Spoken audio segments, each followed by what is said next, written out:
So if we're doing the 60-second routine with the phonemes, do age damage. Show first because we're learning it. Damage. Do age damage. Do age damage. Do age damage.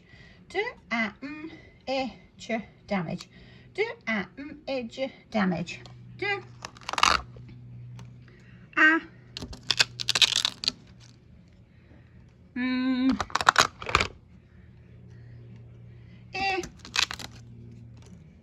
Do damage. Do age damage. Then just check the sounds. Yes, picture the sounds. Do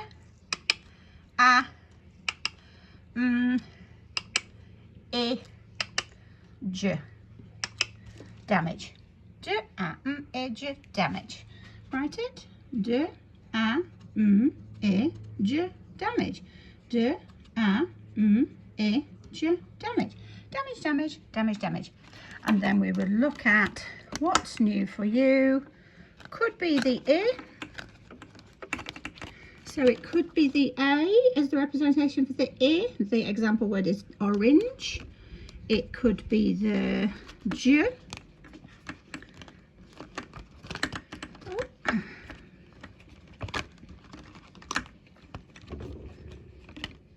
Where's Joe gone? There we go. It could be the GE is the representation for J. So what's the example word? Like large. And whilst we're looking at there, we'll look at the others. So that's the monster routine for damage with the phonemes.